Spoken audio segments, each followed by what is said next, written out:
पिछले 24 घंटे में उड़ीसा के ऊपर रेनफॉल का डिस्ट्रीब्यूशन स्कैटर्ड रहा है। सबसे अधिक जो वर्षा हुई है संबलपुर के बुरला में 90 मिलीमीटर दर्ज की गई है। इसी के साथ 3 जगह हैवी रेनफॉल दर्ज हुई है। टेम्परेचर बोध का सबसे हाई है 38.5 डिग्री सेल्सियस दर्ज किया गया है। भुवनेश्वर 34 और कटक 34.8 डिग्री सेल्सियस मैक्सिमम तापमान जो है दर्ज किए गए। सिग्निफिकेंट वेदर सिस्टम की बात करें तो एक जो लो प्रेशर एरिया जो अभी आज फॉर्म हुआ है, जो एक साइक्लोनिक सर्किल जो नॉर्थ वेस्ट और जानी वेस्ट जो बे बंगाल के ऊपर बनी थी, उसके प्रभाव की वजह से नॉर्थ वेस्ट बे बंगाल और ऑफ उड़ीसा कोस्ट के ऊपर सुबह 8:30 बजे की ऑब्जर्वेशन के हिसाब से एक लो प्रेशर एरिया फॉर्म हुआ है 27 मई 2025 को। इसकी जो साइक्लोनिक सर्कुलेशन है वह 7.6 किलोमीटर समुद्र तल की मीन सी लेवल से ऊंचाई तक जा रही है और ऊपर जाते हुए साउथवर्ड डायरेक्शन दक्षिण दिशा की तरफ टिल्टेड भी है। अगले 2 दिन तक ये सिस्टम जो है मोर इंटेंस बनने की संभावना रख रहा है और यह धीरे धीरे उत्तर दिशा में मूव करने की संभावना रख रहा है। दूसरा, जो हमारे उड़ीसा के ऊपर है अभी कंडीशन जो है फर्दर फेवरेबल हो रही है साउथ वेस्ट मानसून के एडवांसमेंट की। कुछ जो पार्ट है उड़ीसा का, some more parts of Orissa will be covered with the next 2-3 days. तो ये दो जो है हमारे सिस्टम की बात है। तो लो प्रेशर एरिया की वजह से आज जो उड़ीसा के ऊपर कोस्टल डिस्ट्रिक्ट में वाइड स्प्रेड डिस्ट्रीब्यूशन रह सकता है रेनफॉल का, और इंटीरियर उड़ीसा में फेयरली वाइड स्प्रेड डिस्ट्रीब्यूशन रहने की संभावना है। वार्निंग की बात करें तो केंद्रपाड़ा, कटक, जाजपुर, जगत सिंहपुर, इन 4 डिस्ट्रिक्ट में आइसोलेटेड प्लेसेस में heavy to very heavy rainfall होने की संभावना है। उसके साथ ही thunderstorm with lightning, gusty surface 40 to 50 km रह सकती है। इसकी वजह से ऑरेंज वार्निंग दी गई है।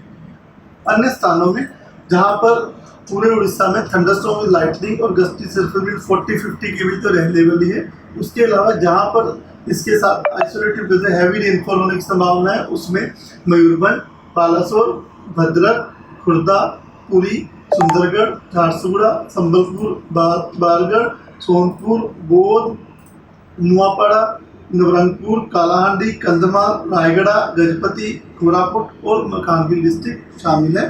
इसी प्रकार 28 तारीख को भी सिस्टम के प्रभाव की वजह से रायगढ़, कोरापुट, कटक, जगतसिंहपुर, पुरी में ऑरेंज अलर्ट दिया गया है। इसमें आइसोलेटेड से heavy to very heavy rainfall होने की संभावना है और हवा की रफ्तार जो है 50 से 60 किलोमीटर प्रति घंटा जो झटका पवन चलने की संभावना है। थंडरस्टॉर्म लाइटनिंग भी होने की संभावना है।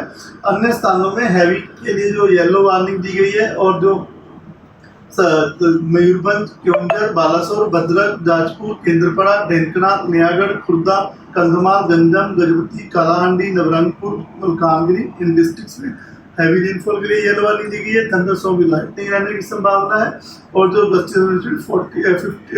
to 60 km रह सकती है। अन्य स्थानों में उड़ीसा में 40 to 50 km विंड स्पीड के साथ जो थंडरस्टॉर्म विद लाइटनिंग 1-2 स्थानों पर हो सकती है। इसी प्रकार डे 3 में सिस्टम जो हम एक्सपेक्ट कर रहे हैं नॉर्थवर्ड मूव करेगा, उसके प्रभाव की वजह से मयूरभंज, बालासोर, भद्रक, केंद्रपाड़ा, इन डिस्ट्रिक्ट में heavy to very heavy rainfall isolated places में होने की संभावना है। विंड स्पीड जो है गस्टी से विंड स्पीड 50 to 60 km रह सकती है। थंडरस्टॉर्म विद लाइटनिंग रह सकती है, तो ऑरेंज अलर्ट दिया गया।